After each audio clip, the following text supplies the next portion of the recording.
महाभारत का वह भीषण युद्ध समाप्त हो चुका था।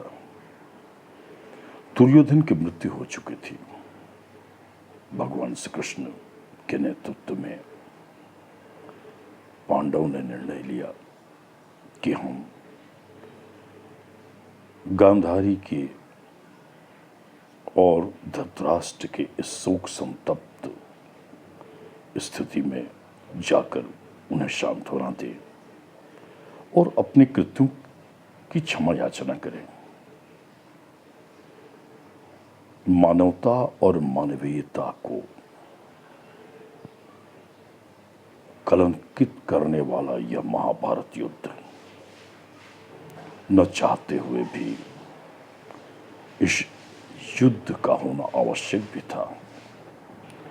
युद्ध इसलिए कि जब तक युद्ध नहीं होता तो अशांति की जो तरंगे हैं बार बार वहां कौंधती रहती है। इसलिए युद्ध होने के तत्पश्चात ही शांति और निर्भरता का वहां आशा की जा सकती है।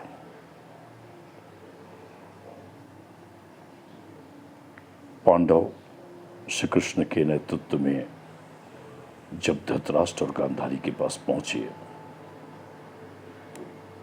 तो गांधारी ने पांडवों को तो कुछ नहीं कहा, पर गांधारी ने श्री कृष्ण को देखते हुए कहा, मैं गोविंद तुम्हें विष्णु के अवतार समझ करके हमेशा तुम्हारी पूजा करती रही और तुम्हें ऐसी दैविक शक्ति भी है कि यदि चाहते तो ये युद्ध को रोक सकते थे। मैं हतप्रभ थी। आखिरकार मेरे पुत्रों का वध हुआ। गांधारी आर्तनाद कर रही है। एक मां अपने हृदय से इस युद्ध के दुष्परिणाम पर भगवान श्री कृष्ण से आक्षेप कर रही है, विरोध कर रही है। गांधारी ने कहा कि गोविंद, यद्यपि आप अभी भी मैं मानती हूं कि आप नारायण के अवतार हैं, फिर भी यदि मेरी आस्था, मेरा विश्वास भगवान विष्णु से है, उस नारायण से है, उस हरि से है, तो ये मान के चलो कि मैं तुम्हें श्राप देती हूं। जिस प्रकार से तुमने मेरे कोख को उजाड़ा है, जिसके निमित्त आप हुए, यदुवंश नहीं रहेगा। और मित्रों,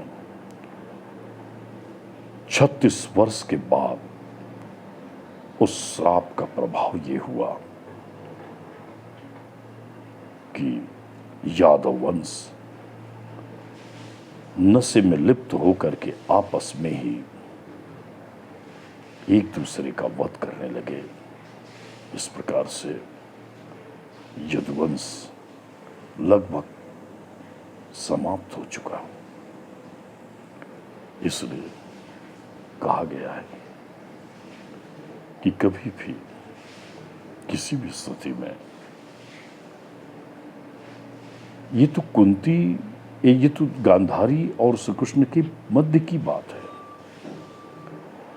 एक धर्म और अधर्म की लड़ाई की बात है। पर यदि हम इस बात को सोचें कि जब हमें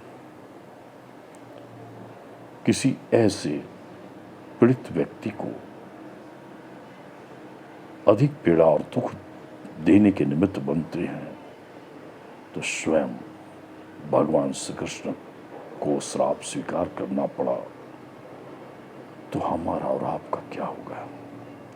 इसलिए हमेशा ही दूसरों को पीड़ा कभी भी भूल से भी हमें नहीं देनी चाहिए। यह प्रसंग हमें निश्चित रूप से अपने जीवन में यह आश्वस्त करता है कि हम अपने कारण, अपने निमित्त होने के कारण किसी को दुख न दें, किसी को कष्ट न दें। फिर मिलेंगे।